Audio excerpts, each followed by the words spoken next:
Fala galera, hoje a gente vai falar sobre a Odisseia de Homero e eu decidi trazer aqui o bate-papo que eu tive com o escritor M.S. Siqueira lá na live que eu fiz da Twitch para debate dessa obra que foi nossa leitura conjunta do Clube do Livro. A live ficou muito boa, então condensei ela e esse vai ser o maior bate-papo sobre a Odisseia que tu já ouviu. Lembrando que o Matheus, M.S. Siqueira, ele é especialista em mitologia grega, então rolou assim um bate-papo muito fluido, muito legal, onde a gente fez de forma cronológica para entender também vários conceitos, por trás da Odisseia, começando um pouco ali com a Ilíada, com alguns conceitos gregos. Então ficou muito legal, espero que vocês gostem do vídeo. É um vídeo bem longo, mas vai servir para tu entender muito bem a Odisseia do Homero. Então, bora pro vídeo. Começando pela Ilíada, então. Vamos fazer um resumão da Ilíada. Já vou começar introduzindo aquilo que eu te falei, porque é uma das chaves de leitura tanto da Odisseia quanto da Ilíada, que é o conceito grego da xênia, que é o direito do hóspede ou do convidado, que é um conceito que era muito importante para os gregos. Ela permeia tanto a Odisseia quanto a Ilíada inteira, e ela basicamente fala, resumindo muito, que tanto o anfitrião quanto o hóspede, eles têm algumas obrigações e direitos nessas condições. Então, o anfitrião, ele sempre tem que receber bem um hóspede, não importa quem ele seja, oferecer comida, água, sem nem perguntar quem é a pessoa, e só fazer isso depois que já foi oferecido descanso, comida, água. Depois pode perguntar quem tu é, de onde é que tu tá vindo. Sim. Tudo isso é muito importante porque Zeus, o deus maior do panteão, ele é o patrono da xênia, e ele frequentemente é conhecido por se disfarçar de mendigo e ir para os lugares para pegar pessoas que não cumprem bem a xênia. E por que isso é importante para a Ilíada também? Porque o Paris, o príncipe de Troia, ele se hospedou na casa do Agamenon e ele não cumpriu a xênia, porque ele rouba a mulher do Agamenon. Sim, a Helena. A Helena de Troia, que era de Esparta antes, no caso, e leva ela pra Troia, escondida. E por causa disso começa toda a guerra, por causa de uma quebra de xênia. Não é só pelo roubo da mulher, é porque é uma coisa que era considerada infinitamente desrespeitosa. Tu se aproveitar... Até hoje, né? Não, sim, mas no sentido de tu se aproveitar da hospitalidade da pessoa e não fazer a tua parte como convidado, que a parte do convidado na xênia é não abusar da hospitalidade, não comer e beber mais do que tu deve e não estender a tua chegada. Além do óbvio, né? Não roubar nada e não levar a mulher do cara embora. Né? São dois pontos bem importantes. A força. E daí, basicamente, é por causa disso que começa a Guerra de Troia. Só que o que acontece? Na Ilíada, também é narrado que tem um concurso, basicamente entre as deusas, porque tá tendo o casamento do pai do Aquiles com a ninfa que é mãe dele. E daí nesse casamento todos os deuses são convidados, exceto Eris, que é a deusa do caos. Sim. Ninguém queria ela lá, porque ela é a deusa do caos, né? Causa confusão. A Eris que é a Afrodite. Não, Eris é Eris mesmo. Ah, não é a mesma? Não é a mesma. Eu achei que era a mesma, cara.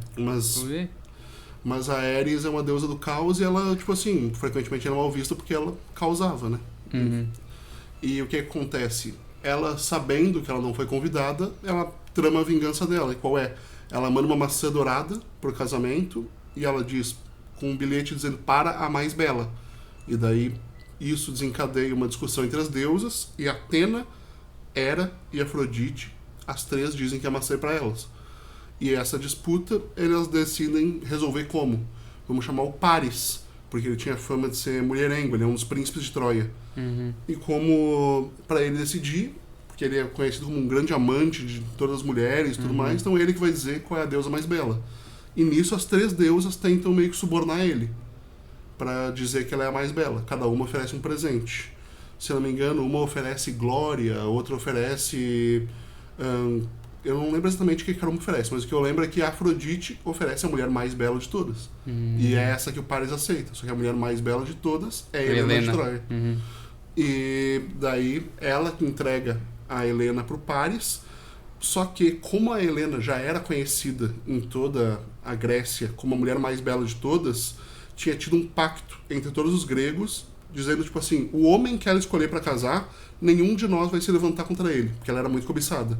Então eles fazem um pacto dizendo que todos vão proteger o casamento de quem ela escolher. E como já tinha esse pacto, quando ela é sequestrada, todos os gregos vão pra guerra. Pra proteger e pra honrar o pacto que eles já tinham feito. Então é basicamente isso. E com intervenção divina também, né? Como toda a história grega tem, né? Sim. Mas daí basicamente é isso que é a faísca inicial da Ilíada, né? Daí tem a Guerra de Troia, ela dura 10 anos. Ao longo da guerra, o Aquiles morre. E isso é basicamente... tinha várias condições, entre aspas, para os gregos vencerem. Então eles fazem tipo, várias mini-quests um pouco antes da guerra começar, dizendo tipo assim, não, tu só vai conseguir vencer o Paris se tu levar o Filoctetes, que é um arqueiro muito famoso, que tinha o arco do Hércules, que ele herdou. Daí tu só vai conseguir vencer se o Aquiles for. Então, basicamente, eles tinham que levar esses heróis que eram condições para eles vencerem a guerra de Troia. É um Vingadores da época. Basicamente. Né? Então, quando eles chegam na guerra, eles têm tudo bem, tem muita ida e vinda, porque os deuses ficam mudando de lado, alguém ofende um deus, dele manda uma praga, tudo mais. Mas o que importa da Ilíada é que depois que o Aquiles morre, o Ulisses, Odisseu, tem um plano. Ele cria o cavalo de Troia, que seria, nós não conseguimos passar as muralhas, então nós vamos fingir que a gente foi embora e a gente vai deixar um cavalo de madeira fingindo que é uma oferenda para Poseidon, que é o deus dos cavalos e do mar. Então não seria estranho eles deixarem uma oferenda para Poseidon antes de velejar para casa. E o Poseidon estava do lado dos troianos nessa guerra. Então eles deixam esse cavalo de madeira, fingem que vão embora com alguns soldados dentro do cavalo, e quando o cavalo é levado para dentro, famoso, né? A história já, presente de grego, tudo mais, os soldados saem de dentro do cavalo, tomam a cidade por dentro, abrem os portões e o exército que fingiu que foi embora entra, saqueia a cidade, não sobra ninguém exceto o Enéas, que foge e posteriormente formaria Roma. Que aí é o livro do Virgílio, Eneida, né? Onde explica tudo isso. E daí, depois disso, é que começa a Odisseia mesmo, porque depois disso tudo, o Odisseu tem que ir pra casa. Voltar pra casa, exatamente. O Odisseu, que já não estava... que há quem diga que ele já não estava muito com o Poseidon a favor dele, porque já é considerado um desrespeito tu fazer uma oferenda para os deuses, que era uma armadilha, usando o próprio Poseidon para entrar na cidade que ele era protetor. Então ele já começa a viagem com o Poseidon não muito feliz com ele, que é bem importante pro resto da... É por isso que a gente já acompanha o Odisseu, quando a gente vê ele pela primeira vez, ele já tá numa caverna, já aconteceu um monte de coisa com ele. Ali no meio do mar tem a ver com a Ilíada, justamente com isso, né? Então é bom a gente ter esse background também pra não mas como é que o Odisseu parou ali, tá com aquela, como é que é o nome, aquela musa, né? Enfim. Sim, porque a viagem nessa época já era muito complicada de qualquer forma, com ou sem algum percalço no caminho, né? Porque, enfim, navegação ainda era rudimentar, né? Naquela época. Então, ele faz as oferendas para os deuses e ele sai, zarpa de Troia com a tripulação dele. 500, 600 homens por aí no começo, não me lembro exatamente os números. Mas são vários navios que estão com ele, vários triremes, né? E a primeira parada, que é pouco lembrada porque não acontece muita coisa, é que eles param para saquear uma cidade ali perto, que era uma cidade que estava prestando ajuda para os troianos durante a guerra. Isso aparece na Odisseia? Aparece, É a primeira paradinha deles ali. Mas é bem rápida, porque eles só param, o Odisseu meio que não quer ir, mas eles precisam de comida, então eles dão uma paradinha ali e já seguem em frente. Mas isso é mostrado através de diálogos, né? Não diálogos, mostra, né? Isso acontecendo. Isso já aconteceu no momento que a gente vê o Odisseu, né? Isso, exatamente. Porque a Odisseia, ela começa com o Telêmaco, na verdade. Com o Telêmaco, sim. Telêmaco tendo que lidar com o pai dele estando longe, né? Ele e a Penélope. Porque era uma situação muito complicada. Mas eu acho que a gente pega e puxa isso pro finalzinho, a questão do Telêmaco, quando o Odisseu estiver quase voltando, para não quebrar a cronologia, né? Da live.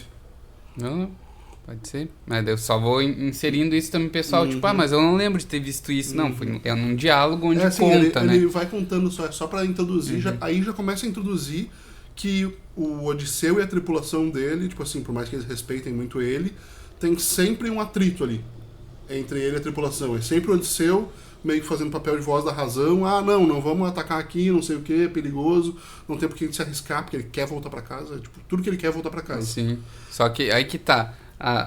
É bom a gente falar sobre esses diálogos também, porque o Odisseu, tipo, já tá acontecendo essa odisseia dele há um tempo. Então a gente vê até o personagem falando pro Telêmaco: não, mas o Odisseu eu ouvi falar que aconteceu tal coisa, que ele saqueou tal cidade, por exemplo.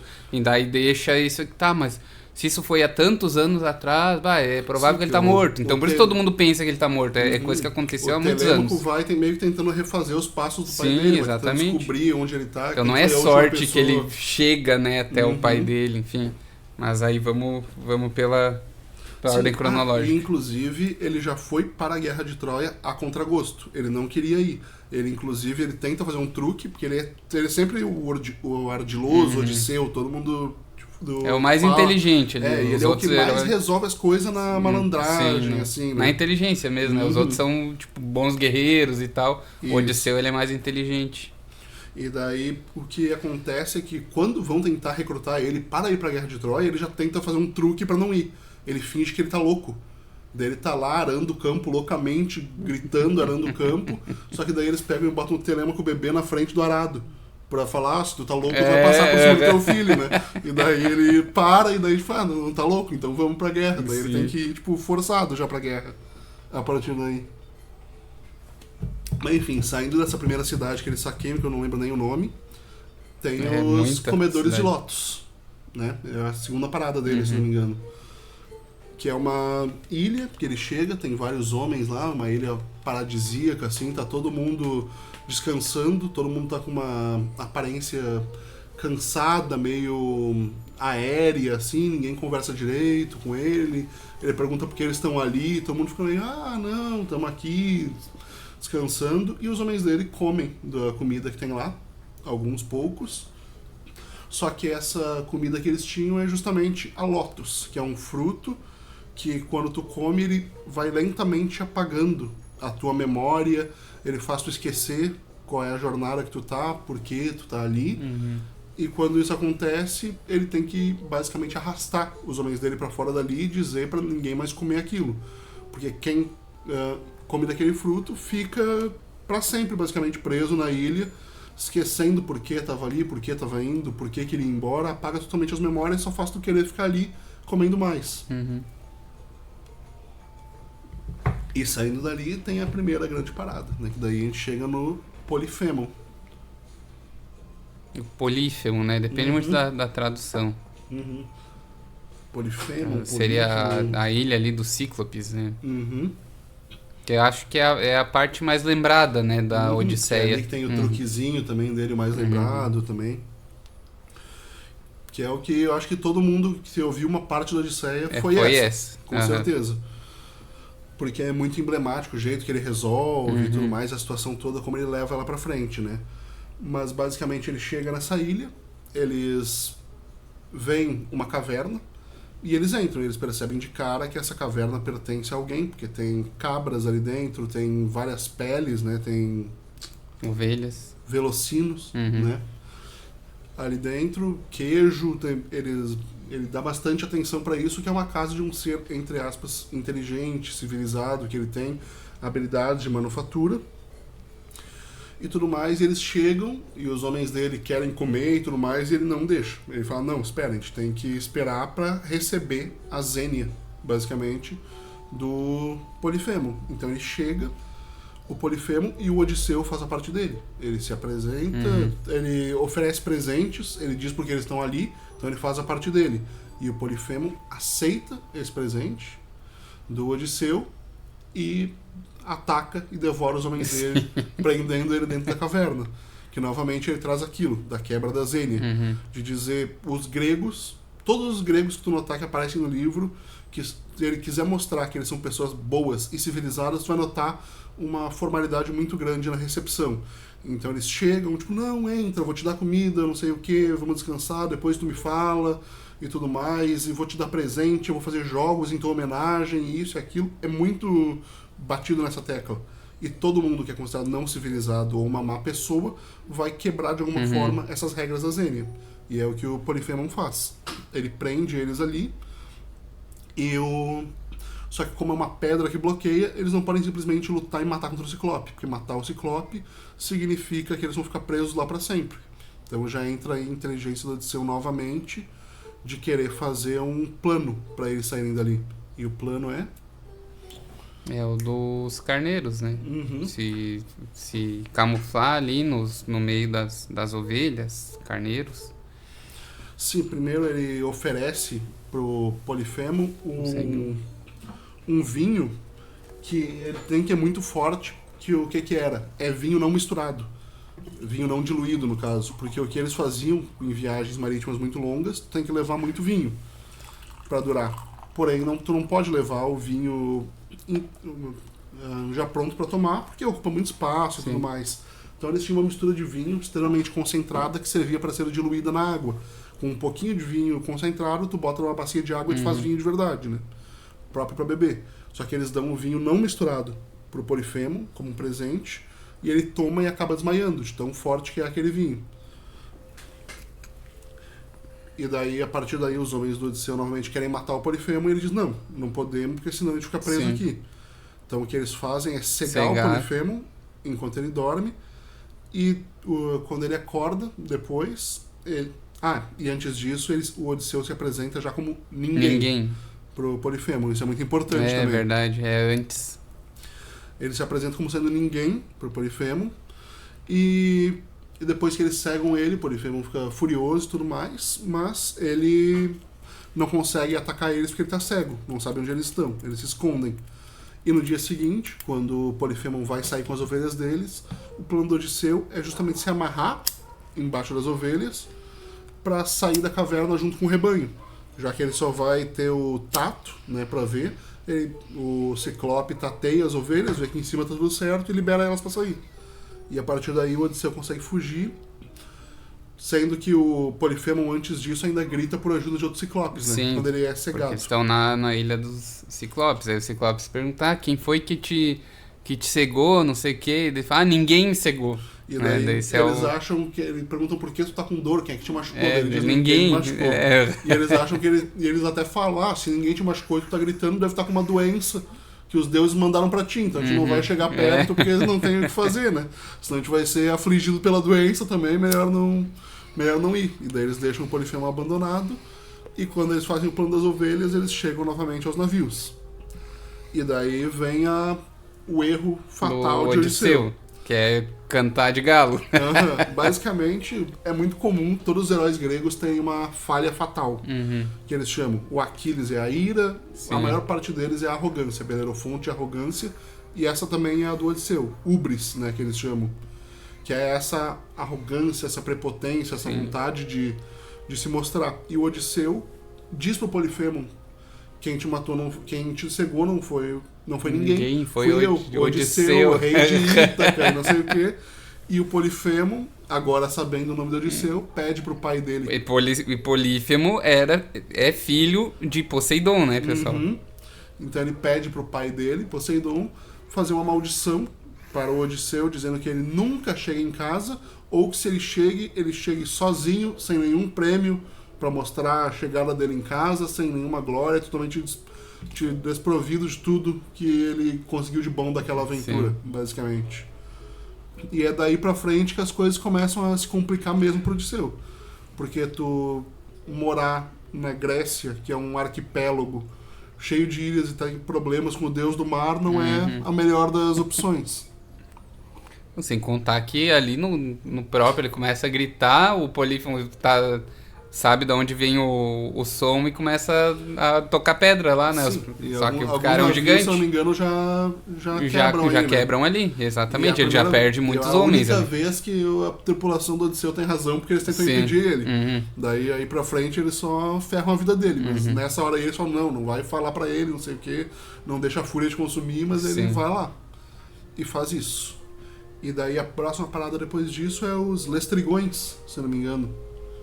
Que é uma ilha de seres gigantes. Lembrando, canibais. enquanto tem o Poseidon querendo prejudicar o Odisseu, tem também do outro lado a Atena querendo proteger ele. E os outros deuses, né? Zeus e tal. Sim, Ele é um protegido dos deuses. A Atena, ela é... O Odisseu é o herói preferido dela, dessa época, porque ele é justamente por ele ser muito sagaz, por ele ter muitas estratégias de batalha, ele ser uma pessoa perspicaz, e é o tipo de guerra que a Atena é associada, com essa guerra estratégica e tudo mais. Então ele é o herói preferido de Atena e o protegido dela. Ela sempre está advogando a favor dele Sim. com os outros deuses ao longo da Odisseia. Mas, basicamente, saindo dali, agora amaldiçoado pelo Polifemo, ele vai parar na Ilha dos Lestrigões, que são seres gigantes, canibais, que, novamente, eles chegam na ilha, pedem abrigo, eles falam, não, vem, a gente vai te levar lá pra casa, não sei o quê, mentem pra ele, e quando ele chega lá, os homens dele começam a ser devorados. Daí eles saem fugindo da ilha, só que os Lestrigões são gigantes, então eles começam a jogar pedras contra os navios, e ali a maior parte dos navios e da tripulação do Odisseu já morre. Fica bem pouquinho, se não me engano, fica 1 ou 2 navios só ali depois disso aí que sobrevivem. Acho que é menos de 100 homens que ficam, mas eu não tenho certeza absoluta dos números agora. Eu também não. Mas, enfim, ele tinha 500, 600 e depois de acontecer Ficou isso com aí, 100. menos de 100, basicamente. E daí, saindo da Ilha dos Lestrigões, é a Circe, que eu acho que ele encontra logo em seguida.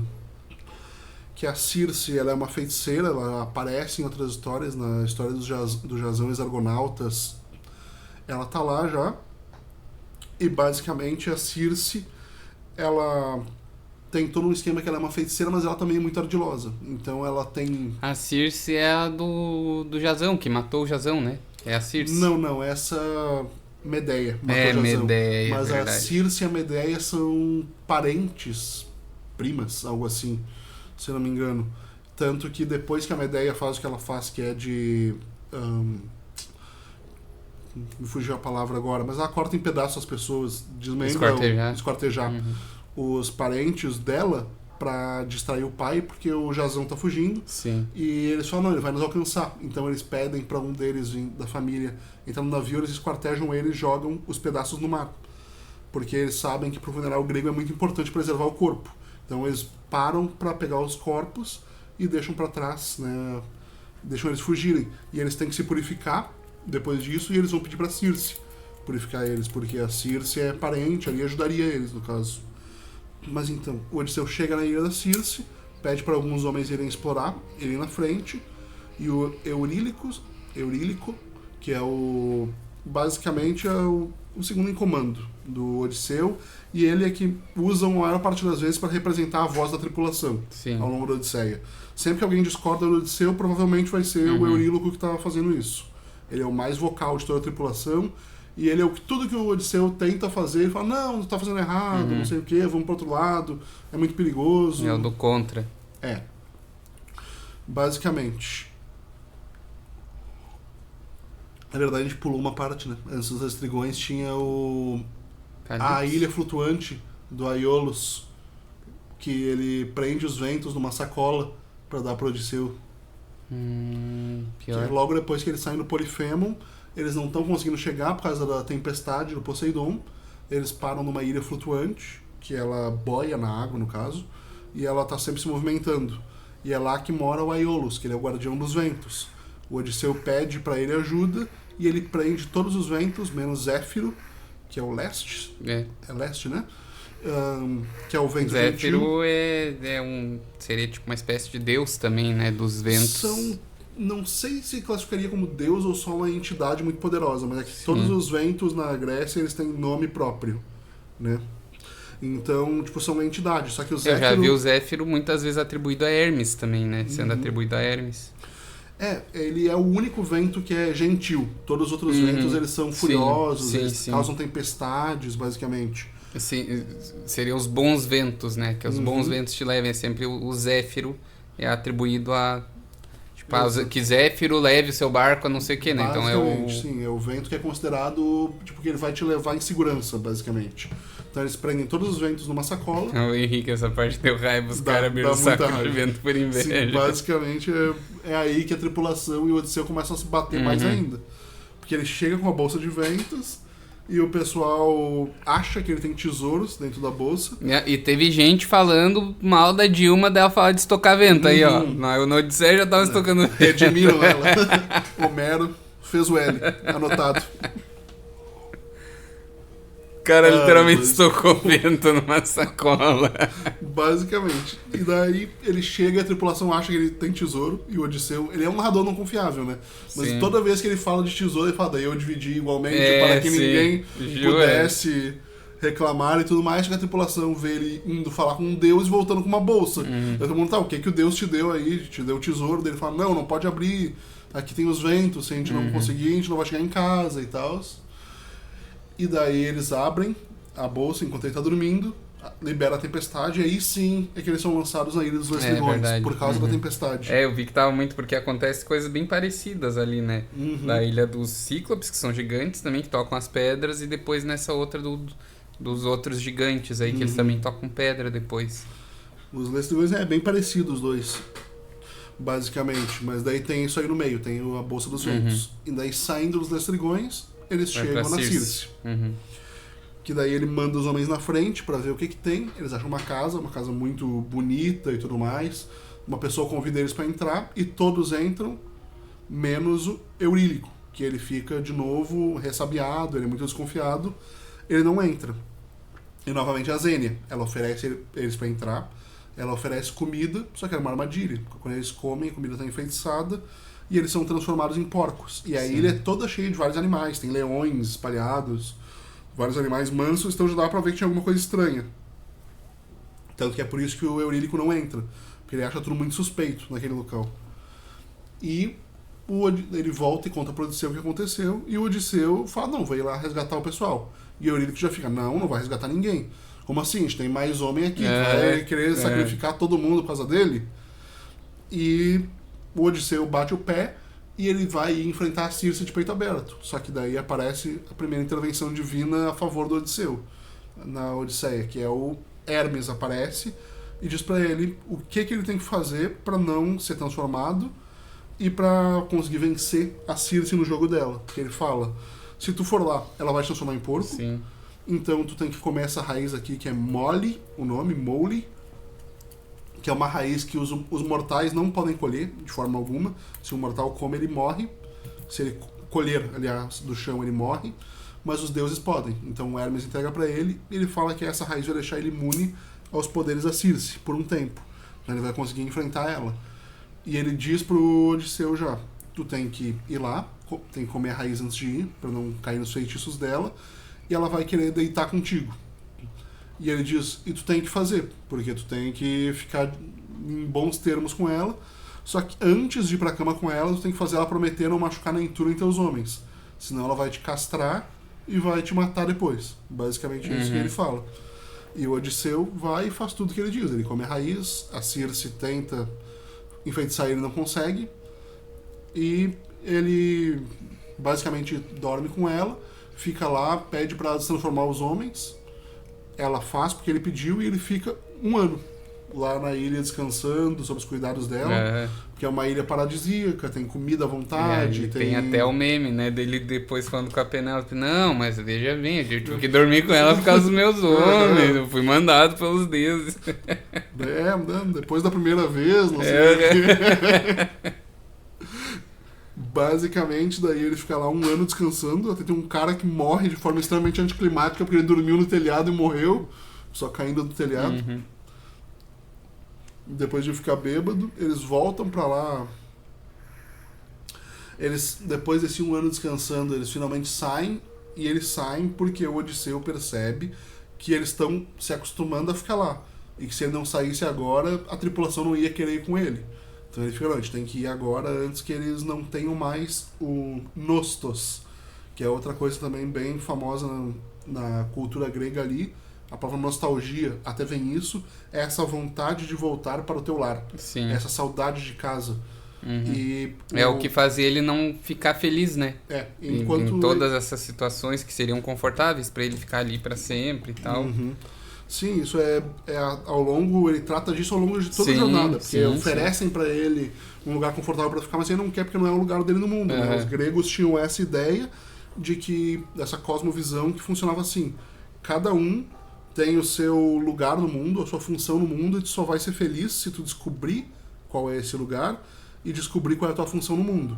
Por exemplo, o Clóvis de Barros, ele fala bastante disso, que o cosmos faltava, por exemplo, um escritor, e daí nasceu o Evezel, para ser um escritor, para suprir essa falta do cosmos. E ele só vai ser realizado e feliz no mundo se ele descobrir qual é a função dele e tentar exercer ela a partir dali.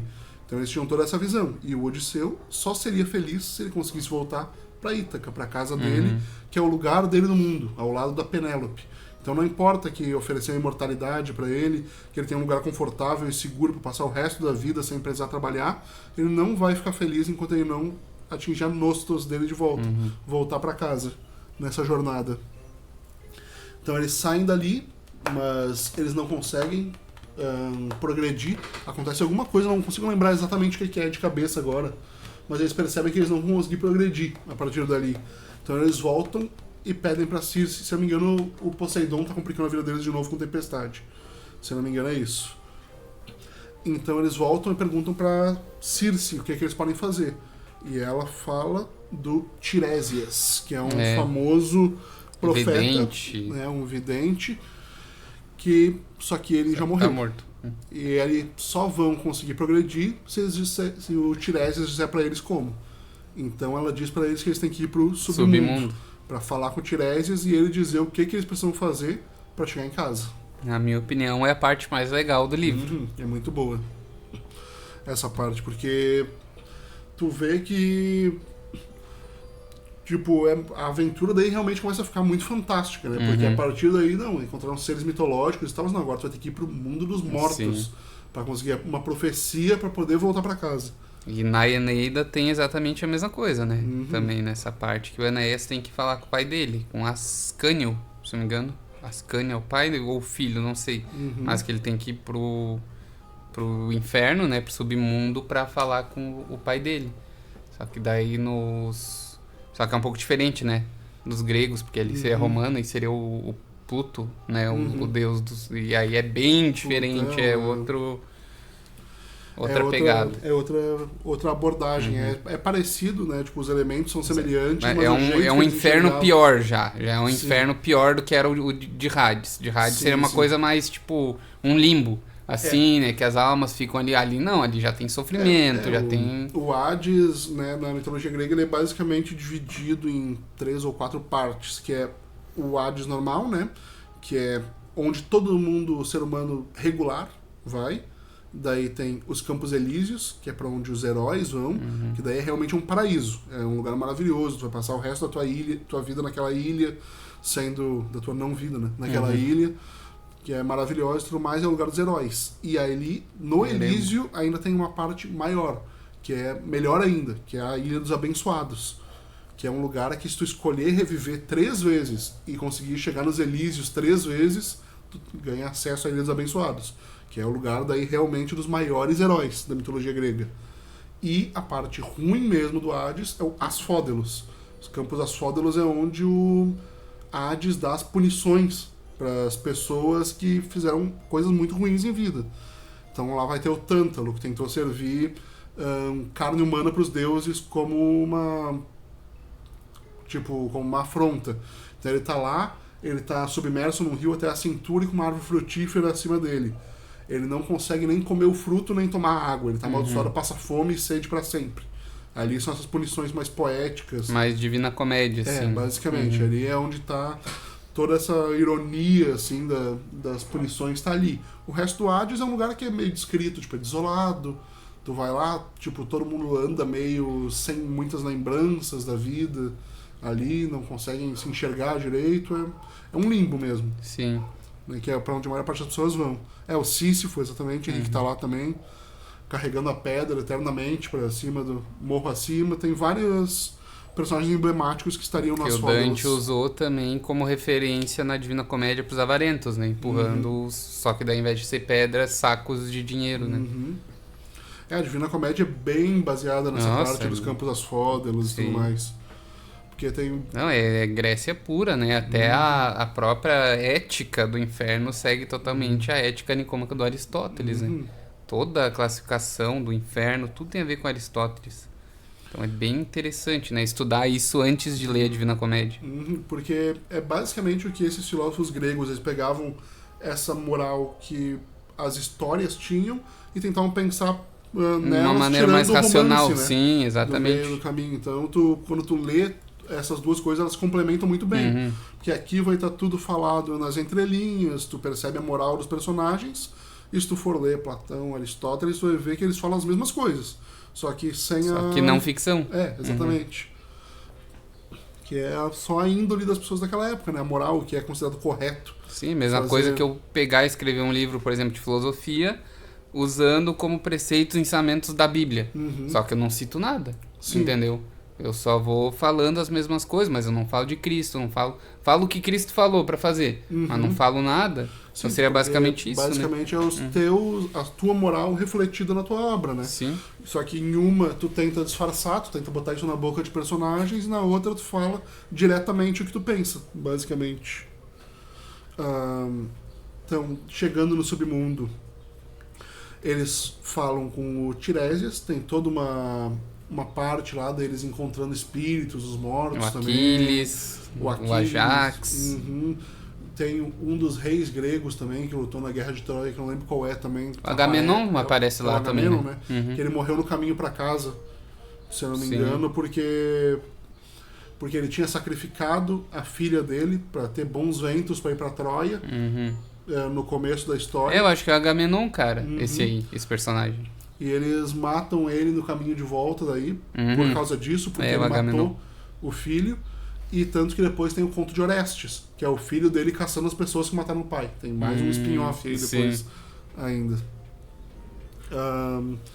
Eles encontram esses espíritos, o Odisseu descobre que a mãe dele morreu, esperando ele voltar para casa nesse tempo todo.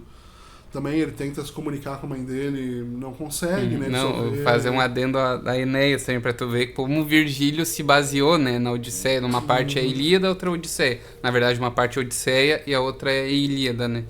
Mas que ele foge de Troia com o pai dele, idoso, nas costas dele e dando a mão pro filho. E a esposa sai junto quando ele olha, não tá mais ali. Ele fala, foda-se, eu não tenho mais. E sai e deixa a mulher ali. Quando ele vai pro inferno, ele vê a esposa dele morta lá. E ele fica tentando falar com ela. E a mulher não fala nada com ele. Ele tá puta com ele, porque ele simplesmente abandonou ela. Sabe? Então tem todo esse... Sim, e ele provavelmente botou um hintzinho aí pra história de Orfeu também, tá ligado?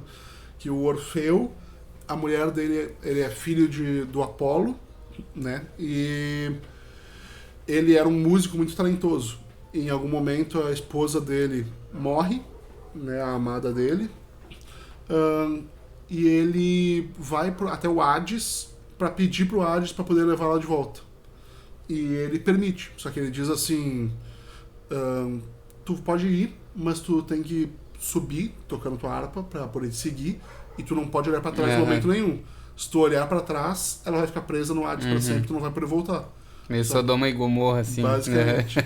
E ele tá quase saindo, e ele fica, será que ela tá me seguindo ainda? Não sei o que. Ele olha e ela fica presa no Hades pra sempre. Então provavelmente ele quis fazer aí também um bagulho dele, não olhar pra trás e perder a mulher igual, sabe? Sim. Não duvido que ele tenha usado essa referência também. Então ele chega e o Tiresias, isso, fala pra ele o que ele vai ter que fazer pra voltar pra casa. Ele passa os caminhos que ele vai ter que seguir e ele já adianta pro pro Odisseu que vai ser, tipo, difícil, que ele vai perder muita coisa no caminho, que ele vai ser... Que ele, se ele não controlar os homens dele, ele vai ser traído e ele vai atrasar em muitos anos a chegada dele em casa. Se eu não me engano, é isso as partes importantes do que o Mas Tiresias o Tiresias fala também que ele vai voltar com muita coisa, também. Com muita... muitos espólios e tal, né? Porque ele vai ganhando também ao longo dos lugares que ele... Porque mais pro final, daí quando ele já tá passando nos reinos, quase chegando, eles vão dando coisas Sim, pra ele. exatamente. Né? Então, nessa, de novo, a questão... Se eu não me engano, o Tiresias fala isso pra ele também. E o Odisseu, como eu disse, é um narrador extremamente não confiável. Ele é muito enviesado pro lado dele, né? De certa forma. Então, a tripulação é sempre pintada como, não, eles são a pior tripulação, eles estão sempre uma batendo coisa, de cabeça com ele. A gente falou, sei lá, da Atena dos olhos esverdeados antes, do céu, dos dedos cerúleos lá. E tem também as palavras aladas, não sei se teu também. Então disse, quando alguém vai falar alguma coisa foda, então disse Odisseu com palavras aladas. Sim. Tipo, que é palavras como se fosse um deus mesmo, um deus falando por ele, né? Sim, basicamente, porque tem... eles têm também um conceito que é o kudos e aidos, né? Os gregos, que é tipo assim, kudos são coisas boas que se atrelam a teu nome, e aidos, coisas ruins. Então, basicamente, são tanto feitos quanto qualidades tuas, que tornam o teu nome maior. Então, o Odisseu, que derrubou as muralhas de Troia e não sei o que, fez isso e aquilo e papapá. Então, e uma das coisas que eles consideram esse kudos, que é uma qualidade boa, é ser um bom... conseguir falar muito bem, ser um bom... orador, né? Um orador, ser basicamente. Eloquente e tal. Exatamente. Ter uma boa eloquência é uma coisa que era muito bem vista. Então é eloquência, boa aparência, ser bom em combate tanto de perto quanto de longe. Porque quando tu lê a Ilíada, tu vai ver. O Paris, ele é tirado pra merda a Ilíada inteira. Por muitas coisas. Porque ele é... feio. Não, ele é muito bonito. Ele é muito bonito. Mas ele é covarde. Ele não é um bom guerreiro. Ele é muito bom no arco e flecha, mas só no arco e flecha. Ele nunca vai pro corpo a corpo. Então ele desafia as pessoas para o combate e ele foge da luta. Ele faz não sei o que, ele sequestra a mulher. Ele é muito, tipo, desonrado. Ele é tipo... Ele é o exemplo do que não fazer, basicamente, na Ilíada. E isso, tipo, de ele ser um bom orador, das palavras aladas, é uma coisa que era muito bem vista. Era uma qualidade grega, assim, que era considerada essencial para tu ser uma pessoa bem vista naquela época, sabe? Tanto que tu vai ver de novo Platão, se tu vai ler a República de Platão, é o tempo inteiro eles discutindo, e ele bate muito nessa tecla da eloquência também, que as pessoas têm que aprender a falar bem, que tem que ser bem oratória, ensinadas, né? Usado muito basicamente. O termo oratória durante os diálogos do Platão. Mas daí o Tiresias, a partir daí, diz para eles por onde eles têm que ir, e o caminho tem aí pra frente as sereias, né? Eu acho que é o próximo desafio que ele encontra. Que... Arpias? Não. São sereias. É que o que acontece... Arpia é na Eneida, eu tô confundido. É que as sereias, elas são seres alados na mitologia grega. Não, essa sereia que a gente tem o imaginário, né, do ser que mora embaixo das águas, a gente tem esse erro, entre aspas, por causa de erro de tradução medieval. Os copistas naquela época erraram uma tradução em bestiários e eles botaram as sereias, misturaram com outro tipo de criatura sem querer e botaram que elas eram esses seres que moravam embaixo d'água, mas elas eram mulheres pássaro, as sereias, cujo canto atraía as pessoas até as rochas, porque não sei se você vai lembrar que em alguns momentos da Odisseia o Odisseu fala, siga os pássaros que eles vão nos levar para terra firme, que é sempre um jeito de se guiar no mar, né? Tu não sabe para onde tu tá indo, tu não sabe bem onde tu tá. Então tu vai ver para onde os pássaros estão voando e vai voar na direção deles. Só que daí o que acontece com as sereias? Tu vai seguir o canto dos pássaros e elas estão, na verdade, te atraindo para as rochas para tu bater e elas se alimentarem da tripulação morta. Então era basicamente isso. Só que como teve esse erro, a gente acabou misturando eles com outros tipos de criaturas, de outras mitologias, e pra gente chegou essa ideia que a sereia é ser, tipo, um rabo de peixe e tudo mais. Só que em inglês até tem a distinção. Siren é essa que voa. E Mermaid é a de debaixo da água. Pra nós é tudo sereia. Sim. Basicamente. Então são mulheres com corpo de ave e cabeça de mulher que cantam e levam o Odisseu até as rochas, se tu seguir elas, né? Mas como ele já sabia, ele fala para toda a tripulação botar cera de abelha nos ouvidos para não serem afetados pelo canto das sereias. Isso, só que o canto das sereias é uma coisa que também é dito meio que ele te enobrece, ele canta os teus feitos e tudo mais. E o Odisseu, ele é muito orgulhoso, esse é o defeito principal dele. Ele quer ouvir, então ele diz, não, eu quero ouvir o canto delas, então me amarra no mastro para eu ouvir o que elas estão cantando. Daí para eu ouvir a canção e tudo mais, Sim. e a tripulação inteira com cera de abelha, e ele amarrado no mastro. E depois disso, me relembra se é o rebanho de Apolo... Não, é Silicaríbides primeiro, né? Cara, eu acho que sim. Também na ordem assim eu não... Depois disso eles precisam... o Henrique fala Sila. É Silicaríbides. O que é Silicaríbides? Basicamente, são duas criaturas. A Sila antes era uma mulher que foi transformada e tudo mais, é uma punição. Ela é uma mulher do corpo pra cima. A descrição dela é bem bizarra. Ela tem vários tentáculos da cintura pra baixo, e desses tentáculos tem cabeças de cachorro. Então, sempre... A Sila tem no Age of Mythology, se não me engano, né? Tem, mas eles fizeram bem diferente. Eles fizeram tipo uma hidra marinha, basicamente. Mas é isso aqui, né? Deixa eu... É isso aí, basicamente. uns cachorros. Aqui tem uma pintura da época, ó, tem uns cachorros. Basicamente é isso aí, a Sila. Só que no lugar que ela fica... e o Odisseu tinha a opção de ir para outro lugar, na verdade. Que era o que o Jasão foi. Que é um vale entre duas rochas, que são as rochas esmagadoras, que quando o navio passa por ali, elas se fecham e esmagam o navio, basicamente. E eles, na Odisseia, na história do Jasão, eles conseguem passar por ali, mas o Odisseu, ele diz que ele não vai ir porque o Jasão já foi. Ele quer fazer um feito diferente do Jasão, basicamente. Mas o Odisseu, ele não é dos Argonautas, né? Ele não participa. O Odisseu não participa. É antes dos Argonautas. Antes. Que daí eles sim são os vingadores da Grécia, porque os Argonautas, tá o Hércules lá, tá uma galera. Castor e Pólux. São 50 e poucos tripulantes, e todos são heróis de outras histórias, filhos de deuses, basicamente. Ali é os vingadores da época. Não, os Vingadores é a Ilíada, ali seria os X-Men, que são mais famosos, né? Sempre foram mais famosos. Mas daí, basicamente, ele decide passar pela Sila e o Caríbides, que é uma metáfora que eles usavam também pra estar, digamos, entre a cruz e a espada. Quando tu tem duas decisões, que as duas são ruins, tu fala que tu tá entre Sila e Caríbides. Por quê? Porque o Caríbides, quando tu passa por ele, ele é um redemoinho no mar, e ele vai destruir teu navio inteiro, o Caríbides, basicamente. Já a Sila, se tu passa por ela tem várias cabeças de serpente e ela vai tomar uma parte da tua tripulação. Ela vai matar várias pessoas. Então tu tá em uma escolha ruim e uma pior, entre Sila e Caríbides. E o Odisseu decide ir na direção da Sila. Vários homens dele morrem nesse processo aí também. Só que daí a tripulação dele já tá muito irritada com ele nesse ponto, porque ele tá disposto a sacrificar todo mundo pra chegar em casa. E daí, a partir daí, se não me engano, tem um motim, né, do Eurílico contra ele.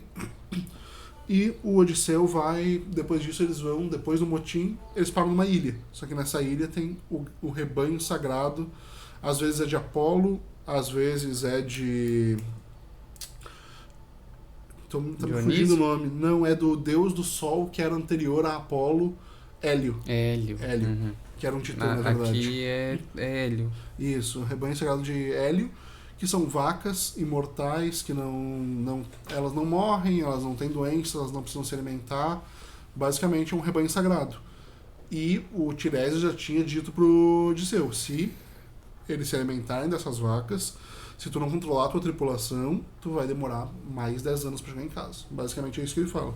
Vai atrasar muito tu chegar em casa. O Odisseu não consegue controlar a tripulação, eles matam uma vaca dessas, não matam na verdade porque ela tá viva, é bem bizarro, eles cozinham ela ainda tipo, viva, porque eles não são capazes de matar, e comem ela, e daí que realmente ferra tudo, porque daí Zeus destrói todo o resto que sobrou da tripulação quando eles estão tentando fugir, e o Odisseu cai no mar. E daí a gente meio que, a partir daí, ele vai parar na ilha da Calipso. Da Calipso, é. E aí é a partir desse ponto que começa o livro, bem dizer. Né? Porque isso tudo que aconteceu com ele até agora... Isso foi antes do livro, ali, de começar, né? Porque isso tudo a gente sabe por diálogos. É isso ele contando lá na primeira ilha que ele para depois, quando ele tá voltando pra casa. Mas nessa ilha da Calypso ele passa 8 anos. Então ele ficou 2 anos nessa jornada toda. Sim. Descansando com com a Circe, né? 1 ano de jornada. E já tinha ficado 10 anos na própria Guerra de Troia. Então ele fica 20 anos no total longe. E ele chega nessa ilha da Circe, que o esquema dela é uma deusa. Alguns dizem que ela foi... A Calypso. A Calypso, isso, desculpa. É uma musa, né? Não, uma deusa mesmo. Ela é uma filha de Titã. Se não me engano, Atlas. E alguns dizem que ela tá presa na ilha, que ela não pode sair, que é uma punição por ela ser filha do Titã. Mas tem quem diga que não, que ela só fica lá e ponto, sabe? Não é a musa Calypso. Calypso não, Calypso ela é deusa também. Não, mas acho que tem a musa, uma das musas é Calypso. Calíope. É? A musa é Calíope. Não tem as duas? Talvez, mas eu acredito que não. Calypso, musa. Vamos ver. Aqui é a musa do Calypso. Ela é uma ninfa do mar, basicamente ela é filha de Atlas. É do Atlas ou do Oceano? Filha dos Titãs Oceano e Tétis. É filha do Oceano. É do Oceano, eu achei que era do Atlas. Tá me confundindo. Eu confundi com Calíope. Isso, a Calíope é a musa do conto, dos épicos. Que tem o conto do Neil Gaiman. Exatamente. Ela é a que inspira os contos épicos, porque tem uma pra tragédia, uma pra comédia, uma pra contos épicos. Uma pra contos eróticos. Basicamente, daí essa ilha, qual é? Depende da versão que tu vai ler, porque se ela tá presa ou não, tá? Mas ela prende o Odisseu lá, ela é imortal e ela é basicamente ninfomaníaca também, ela só quer ficar transando com ele na ilha, tipo, o tempo todo. E ele tá... Só que ele começa a ficar progressivamente mais depressivo naquela ilha. Aí começa a bater a nostalgia voraz nele, né? Exatamente, ele não aguenta mais ficar lá. Ele fica 8 anos na ilha e a Calypso não deixa ele embora. É uma coisa, tipo, descrita de um jeito, tipo, até bem atual, que é bem abusiva a relação deles, né? Tu fica, tipo, nossa, mas é um relacionamento abusivo mesmo, né? Porque ela fica, tipo, exigindo a afeição dele, tipo, querendo que ele fique ali e tudo mais. E ele quer voltar pra casa. E até em um ponto ele considera se matar. E ele implora, tipo, ele já tá desesperado, né? E daí ele pede por Atena, pra ajuda pra voltar pra casa, e é aí que começa a história. Sim. Porque daí a gente vai pro Telêmaco e Penélope, o que eles estavam fazendo esse tempo inteiro, enquanto o Odisseu tava longe. Que basicamente, ele foi pra guerra, e beleza, durante a guerra não tem problema nenhum, porque todos os reis gregos estavam em guerra, só que quando ele começa a demorar pra voltar pra casa, a Penélope, que é a esposa dele, começam a pressionar ela pra que ela arranje um novo marido, depois de alguns anos que ele tá longe. É porque Ítaca em si era um reino, né? Isso. Então muita gente queria essas terras pra si. Daí qual o jeito de conseguir isso? Casando com a Penélope. Basicamente, porque daí eles teriam ali o reino de Ítaca, e o que acontece é, ela ainda acredita que ele está vivo, só que ela está nessa questão que ninguém escuta falar de onde ele está há mais de 10 anos. Sim. Quer dizer, há 10 anos, né? Exatamente, nessa parte, tipo, 9 e pouquinho aí. Então, tem os pretendentes dela, que eles se instalaram na casa dela já faz muito tempo. Eu não sei quanto tempo eles estão lá já, mas acho que é mais de 5 anos que eles já estão na casa dela. E, novamente, estão abusando da Xenia. Estão abusando do... É descrito muitas vezes isso, que eles comem muito, que eles estão acabando com os estoques, que eles não têm respeito, que eles são ruins com os, estão destruindo com os tudo, funcionários, eles dão em cima das serviçais, e eles até tipo, mostram que alguns serviçais já estão do lado desse pessoal também, e também estão pressionando a Penélope, que são os maus serviçais ali da casa. E eles estão basicamente pressionando a Penélope para casar. E a Penélope tá... tentando arranjar desculpas pra não casar com eles, porque ela ainda acredita que o marido dela vai voltar pra casa. Só que nesse ponto já fazem 9 anos, 10 anos que ele tá longe. Então tá cada vez mais difícil pra ela manter tudo ali. E lembrando que o exército praticamente inteiro de Ítaca foi pra guerra junto com o Odisseu. Então eles não estão muito bem militarmente nesse ponto também. Claro que tem as pessoas que cresceram depois que ele foi embora, né? Porque se passou 20 anos, mas igual... se contava com o retorno desses soldados ainda. E só que os pretendentes começam a ficar cada vez mais agressivos, cada vez mais inconvenientes, mais ousados, e em algum ponto a Penélope percebe que vai ter que ceder de alguma forma. Então ela diz, o meu sogro tá quase morrendo, eu ainda devo respeito a ele, tipo, ele é meu sogro, então eu vou tecer pra ele uma mortalha, pra quando ele morrer, e depois que eu tecer a mortalha, não tem mais obrigação com ele, eu tô livre pra casar. Só que o truque dela é, ela tece durante o dia, e durante a noite ela vai lá e desfaz. Desfaz pra fazer tudo do zero no outro dia. Basicamente, pra atrasar, a mortalha nunca fica pronta, eles começam a perceber isso, começam a ficar irritados. E o Telêmaco, enquanto isso, ele tá numa sinuca de bico entre Scylla e Caríbides. Por quê?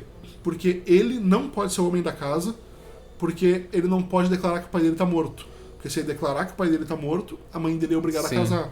Então ele não tem, em suma, autoridade nenhuma dentro daquele reino. Ele não pode mandar eles embora, porque ele ainda tem que fazer a parte dele da Zênia. Então mandar eles embora seria desrespeitoso, mesmo ele estando abusando. E ele não tem simplesmente autoridade. Então ele não sabe o que fazer e não tem precedente para situação dele. Porque ele não é o homem da casa, apesar dele já ser um adulto, e ele também não... Mas não tem um homem da casa para mandar ali. Então não tem uma autoridade naquela ilha.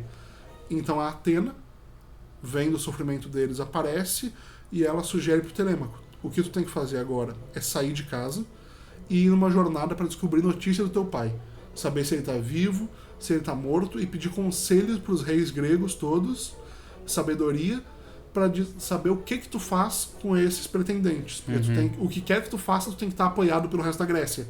Porque imagina, se ele vai lá, não chega a acontecer ele, né? Mas se ele tivesse que matar todos, se não tivesse o apoio dos outros reis gregos, ia ser um pecado muito grande. Sim. Porque, tipo, tu matou as pessoas que estavam aqui para casar com a tua mãe, sabe? Então ele tinha que estar suportado o que quer que ele fosse fazer. Então ele tinha que pedir conselho pro Agamenon, pro Menelau, pros reis todos da Grécia, né?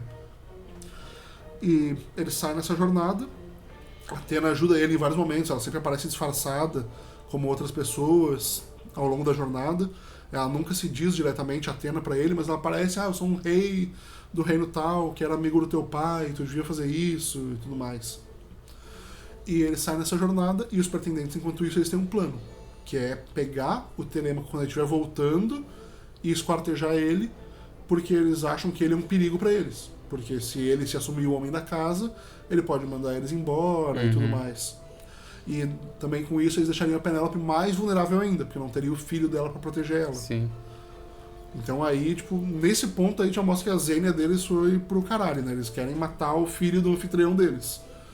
Então basicamente isso é o que vai levar no final a o Odisseu tá suportado pelos deuses quando ele for fazer o que ele quer fazer. O que acontece a partir daí... Ele se consulta com vários reis gregos, ele é muito bem recebido em todos os lugares, e também era importante a submissão dele por outro ponto político.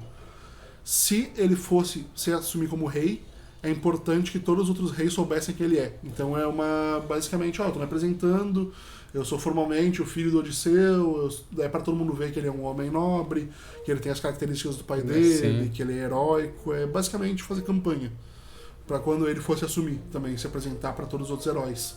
Porque como ele não teve o pai dele a vida toda, várias dessas missões diplomáticas que ele poderia ter feito, ele não fez. Ele ficou sem o pai dele nesse tempo. E daí a gente chega no ponto da história que o Odisseu Atena pede para os deuses para libertarem Odisseu, porque Poseidon teve uma janela de oportunidade, porque Poseidon não estava na Grécia, ele estava na Etiópia. Porque os etíopes fizeram um banquete para ele.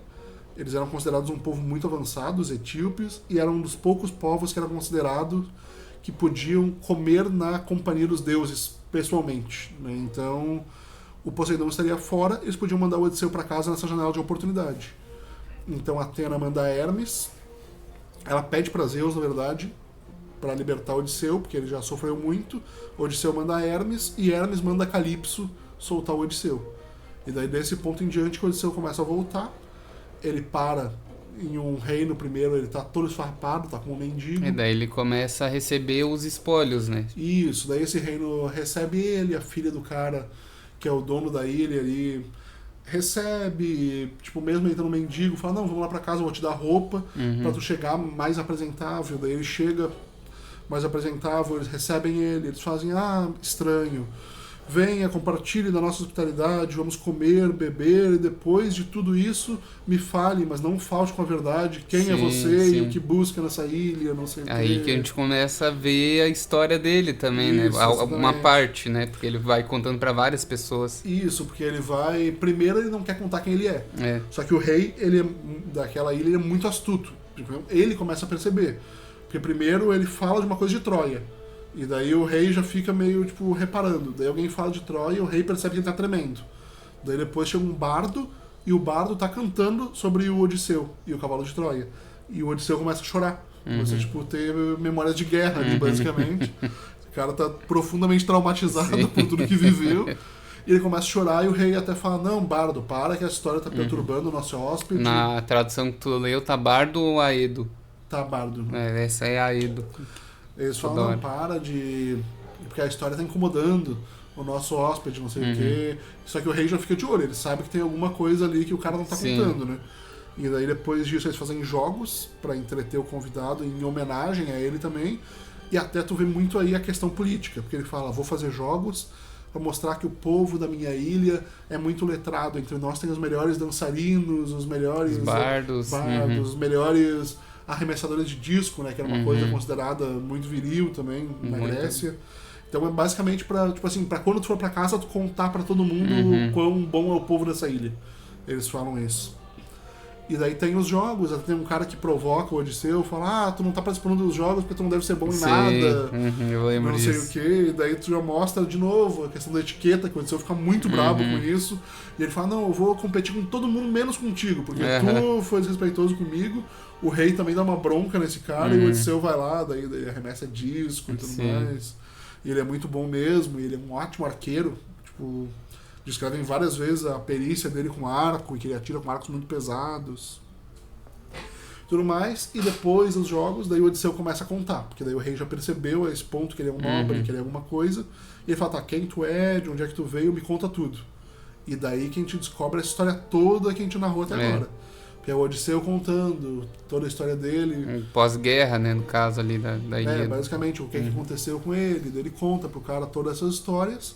O cara dá um monte de presentes pra ele e garante também pra ele a viagem segura pra casa. Ele fala, não, já preparei um navio pra ti, vou te deixar em casa, não se preocupa, vou te dar presentes pra tu levar. Que essa questão dos presentes da Zênia também torna as pessoas... Não é exatamente família, mas é uma família que eles tinham um nome, é uma família juntada por presentes trocados entre anfitrião e hóspede. Na Ilíada, quando tu for ler, tu vai ver que tem uma luta entre o Diomedes, que é o herói mais fora da Ilíada, fora o Aquiles, basicamente, e o Astion... Eu esqueci o nome do outro, mas é um herói que eles estão lutando e no meio da luta eles param. Porque eles percebem que as famílias deles já tinham trocado presentes, então eles eram praticamente família. Então eles trocam presentes também, tipo, ficam amigos ali e param a batalha no meio por causa disso, sabe? É como se fosse um laço que é criado através dessa troca de presentes. Então o Odisseu ganha uma espada, muito... que é uma tipo, herança de família, ele ganha um monte de coisa e mandam ele pra casa. E nisso, a Penélope lança a mão do último recurso que ela tinha para manter os pretendentes longe. Que é, ela pega o arco do Odisseu, que é um arco muito diferente de todos os outros daquela região. É um arco chamado Palíncronos. Bota aí no Google, Edu. Palíncronos Bow. Que é um arco que ele é encordado ao contrário. Quando ele tá relaxado... como... Esse aqui, bota essa imagem aqui. Quando o arco tá relaxado, ele fica ao contrário. E é um arco que ele era oriundo da Ásia. Então pouquíssimas pessoas sabiam como encordar esse arco, porque além de precisar muita força, tinha um jeito diferente de encordar. Então uma pessoa que não sabia isso, podia até quebrar o arco na hora de encordar. Se não fizesse isso. Palíncronos é... Palíntronos, eu falei errado. Esse arco então ele é encordado ao contrário e ele precisa de muita força para encordar. Uma pessoa normal não conseguiria, basicamente. E ela diz, quem conseguir encordar o arco do meu marido e atirar através de 12 machados? 8, 12, não lembro. Não lembro. São vários machados colocados tipo, um na frente do outro, assim, daí tem muitas interpretações de como é isso. Tem gente que diz que, tipo, eles botaram um assim, tipo, um assim. Tem gente que diz que é porque na ponta do machado teria um círculo para tu pendurar ele na parede. Tem gente que diz que é aquele tipo de machado que tem, tipo, um buraco na lâmina dele para deixar mais leve. Tem muito discussão de como é isso aí que ele tá descrevendo, sabe? A gente não sabe exatamente, mas ainda assim seria um feito de perícia, atirar através de 12 machados. Só que não importa em suma porque ninguém consegue nem encordar. Os pretendentes ficam ali por vários dias tentando encordar o arco e simplesmente não conseguem, eles não têm força para encordar o arco. E nisso o Odisseu chega em casa. Só que ele chega com a ajuda de Atena, disfarçado de mendigo. Daí ele já chega lá para saber o que tá acontecendo na ilha dele, basicamente. E ele encontra o Telêmaco antes ou depois de chegar na ilha, tu lembra? É antes. Ele acaba encontrando o Telêmaco Sim, no caminho, no né? caminho, sim. E daí ele se revela pro Telêmaco e tudo mais, eles vão pra casa juntos e ele pede pro Telêmaco avisar, né? E quem reconhece ele quando ele chega na ilha tem uma das criadas, que é a mais velha, né? Que é uma que criou ele desde criança. Porque tem uma coisa que o Homero ele faz questão de falar várias vezes, é que uma das características que as pessoas reconheciam o Odisseu por ela é uma cicatriz que ele tem na coxa, por causa de uma caçada de um javali que ele fez quando ele era jovem. Que esse javali cortou a perna dele e tem uma cicatriz muito característica na coxa. E ela vê essa cicatriz depois que ele chega na ilha, ela recebe ele, mesmo sem saber quem ele é, pede pra ele se banhar e tudo mais. E ela consegue ver essa cicatriz. E daí ela reconhece ele, começa a chorar, fica feliz que o Odisseu voltou. E novamente o narrador não confiável, né? Porque o jeito que ele fala, todo mundo, e o Odisseu, que é o melhor mestre do mundo, voltou. E ele é tricuzão com ela. Ele fala assim, se tu falar pra alguém que eu voltei, eu vou te matar. Ele muito... assim, sempre que ele vai falar dele mesmo, ele fala, não, eu que sempre fui muito bom com os meus homens, eu sempre dividi tudo igualmente, eu que cuidava dos meus criados muito bem, não sei o que, nunca destratei ninguém. Ele sempre fala muito elogiosamente dele mesmo, né? Então basicamente reconhecem ele. Tem um outro serviçal que também é amigo dele, que esse não reconhece, mas trata ele muito bem, mesmo sem reconhecer. E inclusive tem uma parte mais triste, que é o cachorro dele, né? O Argos. Que ele chega, o cachorro dele tá muito mal cuidado, tá extremamente sujo, com o pelo todo embaraçado. E daí tipo, ele pergunta, quem é que deixou meu cachorro assim? Ele fala, quando o mestre da casa não tá, os criados tomam as liberdades e param de cuidar dos seus afazeres. Daí isso aconteceu, daí o cachorro tá todo ferrado, mal cuidado, desnutrido. Mas também, quantos anos tem o cachorro, né? Sim, daí ele chega, o cachorro só chega, vê ele faz carinho no cachorro, o cachorro morre. Na mesma hora, só tava esperando ele voltar pra casa. E é uma coisa que tu pode notar tanto pelos gregos quanto pelos romanos. O pessoal zoa hoje em dia que tem pai de pet, mãe de pet, mas os caras eram apegadíssimos. Os egípcios, um gato. Se tu botar aí no Google, tu vai ver vários epitáfios de cachorros. Tanto na Grécia quanto em Roma. Que eles faziam, e tipo com frases tipo assim... você alegrou minha vida desde o primeiro dia que você lambeu a minha mão, não sei o que, e agora eu fico triste com a sua partida, nunca mais vou sentir você comigo. Tipo, eles tinham os cachorros, eles eram muito apegados, desde essa época já. Então, tipo, isso é muito simbólico, dele chegar em casa, o cachorro dele só esperar ele chegar, ver que o dono dele tá bem e morrer. E daí ele já tá enfurecido nessa hora, né? Porque os funcionários dele não estão cuidando, ele já chega a descobrir do plano para matar o filho dele, e ele chega no meio dos pretendentes e pede para ele encordar o arco.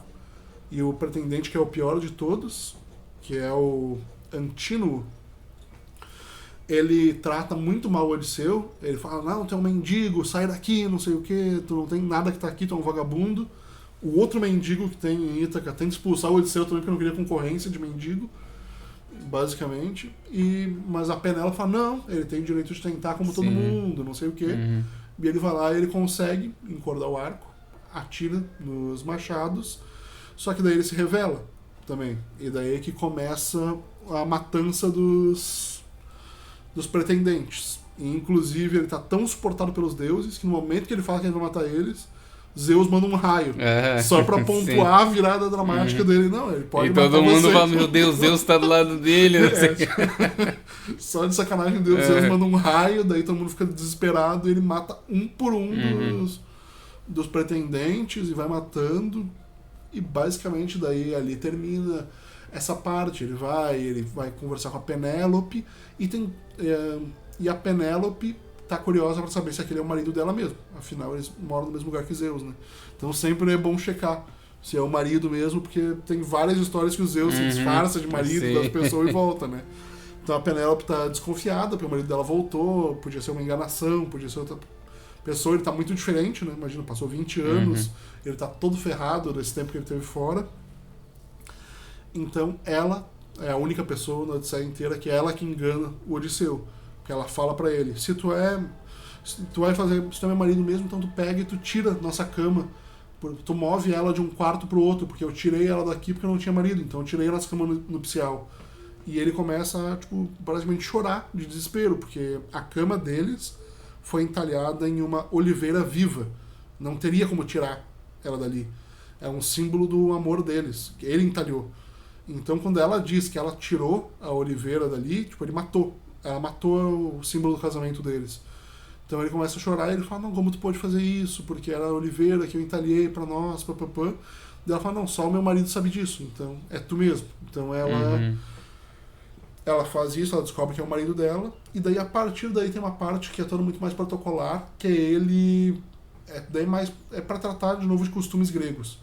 Que é ele tentando não se ferrar por ter matado um monte de gente, né? Sim. Então tem toda a parte dele falando, não, eu matei por isso, não podem fazer isso comigo, porque eles é que estavam errados, ele se explicando essa questão toda.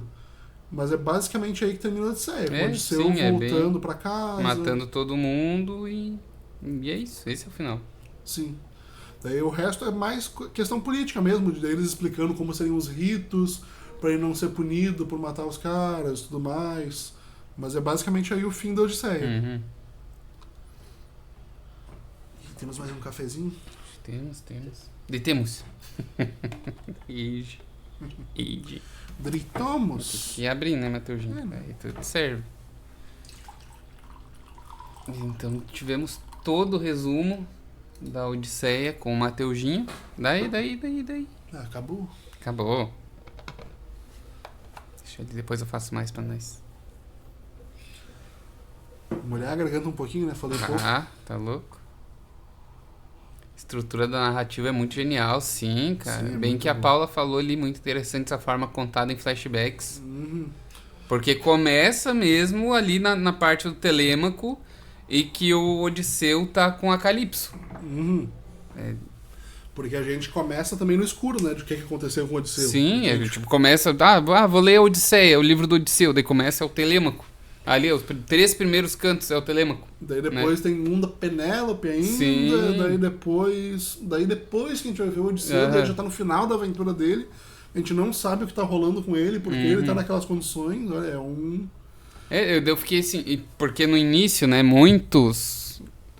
O Homero, quem começou com isso, que a gente tem registro, pelo menos, né, primeiro, que sempre começam esses poemas épicos, como Odisseia, Ilíada, enfim, Eneida, a Divina Comédia, sempre começa com o autor pedindo ajuda às musas para conseguir contar a história, né? Para que elas inspirem ele a contar da melhor forma possível. E geralmente dá um resuminho também, né? Tipo, o Virgílio, ele começa falando, eu sou aquele que outrora canções modulei ao compasso, da docifaina, não sei o que. Ele tá falando que ele escreveu antes as geórgicas e as bucólicas. Sim. Basicamente, num 4, 5 versos, sabe? E aqui a gente vai ter também um resuminho. A gente vai contar a história do Odisseu, que é aquele que feriu o Polífemo, que não sei o que. Os feitos do herói astucioso que muito peregrinou, desfez as muralhas de Troia, e daí vai indo, vai contando. Eles te dão essa introdução do começo. E falam do próprio Odisseu, vai falar da jornada dele, tipo, dá um puta do spoiler que a gente vai ver aqui em poucas linhas, não sei se... É tipo uma sinopse, basicamente. Uma sinopse, exatamente, é isso que a gente tem, uma sinopsezinha. Daí vai falar ali quem é o Odisseu, né, e tal, nessa breve sinopse aí. Então, é uma estrutura que é bem comum e que começou com Homero e é basicamente usada até hoje, né? Sim, mas é muito bem feita a estrutura, porque, tipo assim, depois tu vai ler a Ilíada, vai ver que é diferente. A Ilíada, ela é meio, como é que eu vou dizer? Ela é muito boa, mas ela é desencontrada, porque ela não trata da Guerra de Troia. A Ilíada é a história da fúria de Aquiles. Então ela começa na Guerra de Troia ali, já tá começada a Guerra de Troia, e ela termina, ainda tá no meio da Guerra de Troia. Porque não era pra contar a história da Guerra de Troia, era pra contar a história da fúria de Aquiles. Do momento que ele fica furioso, o que acontece, até ele se acalmar no final. Porque basicamente ele e o primo dele, o Patroclo, que é amplamente considerado que ele era o amante de Aquiles, né? Mas tem quem diga que não era, até, se não me engano, na República de Platão, eu acho que é na República, mas tem um momento que eles dizem, tipo assim, a gente não devia dizer que em um desses livros, não sei se é a República exatamente, mas acho que é. A gente não devia dizer que o Patroclo é amante do Aquiles, eles eram só amigos, não sei o quê. Então, tipo, por mais que tu considere ou não, já tinha essa discussão naquela época, né? Se eles eram amantes ou não. Mas o que acontece é que o Aquiles, ele luta, ele é na Ilíada. Em algum momento ele pega a Briseida, ou Briseis, dependendo da tradução, que é uma sacerdotisa de Apolo, para ficar com ele, que é um espólio de guerra, entre aspas, que ele ganhou. Mas o rei, não lembro se é o Agamenon ou o Menelau agora, um dos dois também pegou uma sacerdotisa. Só que essa sacerdotisa era de uma ordem mais alta de Apolo, e o pai dela vai lá e pede, por favor, devolve minha filha. E eu acho que é o Menelau, fala, não vou devolver não, porque ela é meu espólio de guerra.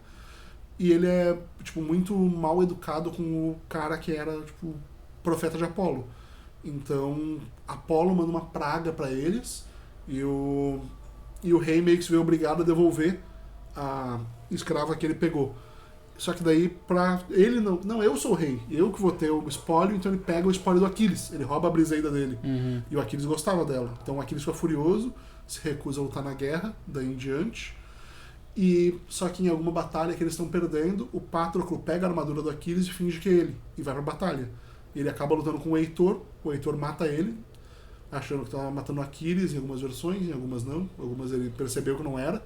Mas enfim, ele era no mínimo brotherzaço do Aquiles e talvez amante. Daí o Aquiles fica muito bravo e ele decide matar o Heitor. E daí essa é a fúria mesmo do Aquiles. E ele mata o Heitor e depois ainda fala, não, eu não vou te dar os ritos funerários apropriados, eu vou te arrastar pelo chão com uma carroça, e tu vai ver depois o escândalo que isso é considerado naquela época. Tipo, é uma das piores coisas que tu poderia fazer, é não dar os ritos funerários apropriados a uma pessoa. Ainda mais um rei, né? E um herói, do jeito que o Heitor é considerado, cara, o herói, tipo assim, tudo não, que... O Heitor não é um rei também? Não, o rei é o pai dele, que é o pai dele do Paris, né? Estou tentando lembrar o nome dele agora. Ele é muito massa, esse rei. Mas me fugiu agora, nesse exato momento, o nome dele. Mas, basicamente, o Heitor é o príncipe de Troia, um dos 3 ou 4. Tem 3 príncipes e 2 princesas. Eu lembrava que ele é da nobreza, assim. Só que ele é tudo que o Paris não é. Ele é um herói muito forte, ele é um guerreiro honrado, ele luta muito bem, ele luta com Aquiles, e ele não dá luta pra Aquiles, né? Porque ninguém luta bem contra o Aquiles. Tipo, ele é praticamente invencível. Mas o Aquiles mata ele e arrasta o corpo dele com a carroça, diz que não vai devolver pro pai dele, que vai... Ele diz que ele vai desmembrar, vai tipo arrancar os olhos do corpo, e daí o pai do Heitor, Príamo, lembrei agora. Príamo. Sim, de Troia, pô. Sim, rei Príamo. Claro. Ele vai lá... Muito presente na Eneida, o Príamo. Ele pede pro Aquiles, ele beija a mão do Aquiles e fala, eu tô fazendo uma coisa que ninguém nunca fez, tô beijando as mãos do assassino do meu filho. E ele pede, meu filho é honrado, ele é um herói, ele te daria o funeral apropriado, basicamente. Então, tipo, o Aquiles daí, ele vendo esse ato de coragem do rei, que ele foi até o acampamento dos gregos, se infiltrou lá para pedir o corpo do filho, ele devolve o corpo do filho e aí acaba a Ilíada. Sim. Não vai até o final da Guerra de Troia, porque é só a história da fúria de Aquiles. É como ele, tipo, cedeu a fúria dele, porque esse é o defeito fatal de Aquiles. Enquanto o do Odisseu é o orgulho, o do Aquiles é a ira. Basicamente, ele é muito furioso o tempo todo, ele se irrita, ele xinga as pessoas, a hora que o Menelau ou o Agamenon, nunca lembro, eu sempre troco os dois, porque são irmãos, né? Pega a briseida dele e fala, você que tem a cara de um cão e não sei o que, é um ganancioso, ele sempre xinga, sabe? Ele é muito... E ele só não se ferra porque ele é o Aquiles, né? Tipo, o pessoal não quer nunca ir contra o Aquiles, porque ele é o melhor guerreiro, tem registro. Ó, Paula mandou sobre a Odisseia. Vocês recomendam algum livro complementar? A própria Ilíada, né? Porque tu vai entender ali, acho que é o que a gente tem melhor do registro da guerra de Troia ali, né? Como ele falou, é mais sobre a história do Aquiles, mas é que vai explicar melhor. Mas tu vai ter, tipo assim, eu não li nenhum deles, mas tu vai ter vários livros de qualidades variadas que vai ser basicamente destrinchando isso para públicos mais atuais. Daí explicando muito do que a gente explicou aqui hoje, né? Desses conceitos e tudo mais. Deve ter vários livros complementares nesse sentido. Mas também tu pode ir para qualquer um dos poemas épicos da época, porque tem mais deles. Tem contando a história de Orestes, tem contando a história do Belerofonte. Então tu pode ir para os livros, se tu quiser focar em mitologia, Pseudo-Apolodoro, que já é um romano, que a gente chama ele de Pseudo-Apolodoro, porque provavelmente não foi Apolodoro que escreveu isso, mas uma pessoa que se intitulava como ele ou mais de uma pessoa. Só que é tudo atribuído a Apolodoro, então chama de Pseudo-Apolodoro.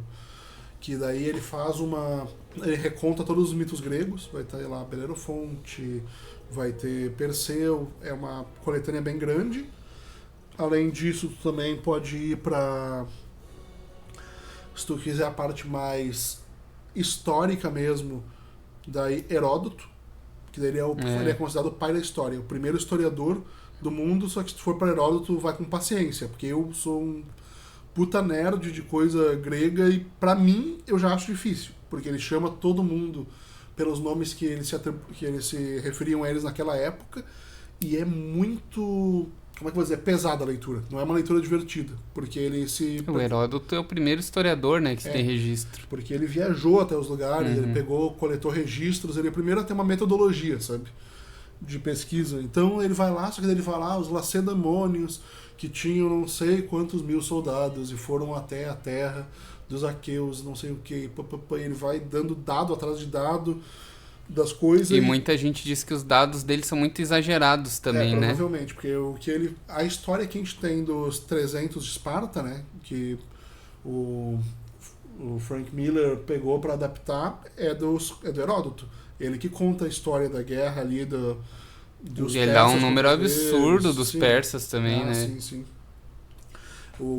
Então o Heródoto documentou toda essa história aí, basicamente, da guerra entre os persas e os gregos, que são divididos em várias batalhas, mas as duas mais importantes, uma ele não trata, mas é bem massa a história, que é a de Maratona, que basicamente o que aconteceu, os persas e os gregos estavam se enfrentando e tinha um esquema que eles tinham dito para as esposas deles, se a gente perder, se matem, porque os persas vão escravizar vocês, vão estuprar, se matem vocês e matem os nossos filhos, né, para não dar escravos para os persas. E eles vencem os persas, só que os persas fogem pelo mar. E daí eles têm medo que se as mulheres gregas verem os persas no mar, vão achar que eles venceram e vão se matar. Então eles mandam na frente um homem, que é o de pés ligeiros, é a tradução. Não, Aquiles é o de pés ligeiros. É eu fugi o nome dele, deixa eu botar. Maratona, que eu quero falar o nome dele. Mas basicamente eles. Maratona. Heródoto? Não, bota Herói, Maratona, Grécia. Só para lembrar o nome do Fidípides. Eles mandam um Fidípides, que era conhecido como o grego mais rápido, e ele corre 42 km, que é o que a gente corre numa maratona, para chegar lá, e ele chega na cidade e ele grita Nix, vitória, e morre de exaustão, basicamente. Ele grita Nike, né, vitória, e morre. depois, porque ele correu 42 km direto para chegar e avisar que os gregos venceram, para as mulheres não se matarem. Então é considerado um feito extremamente heróico, porque senão os gregos iam chegar em casa e já tá todo mundo morto, basicamente. Já tá tudo... Então eles mandaram ele na frente. E ele morre de exaustão. Basicamente, mas daí tem... Se tu quiser ir mais pra mitologia também, além do Heródoto, também tem os de Hesíodo. E fora isso, tudo que tu for ler, tu vai pegar meio de revesgueio, né? Mas tudo que tu lê de filosofia grega, tu vai te ajudar a entender muito melhor tudo que tá ali em volta também. Costumes, enfim. Eu recomendo começar pelo República de Platão, porque ali tu tem um panorama muito grande do que eles consideram socialmente aceito e o que eles consideram uma sociedade ideal. Porque é só o Platão descrevendo uma conversa do Sócrates em que ele diz, tipo... a sociedade ideal deveria se alimentar assim, deveria fazer exercícios assim, deveria não sei o quê. E ele bota outros interlocutores para dizer, mas se tu fizer isso.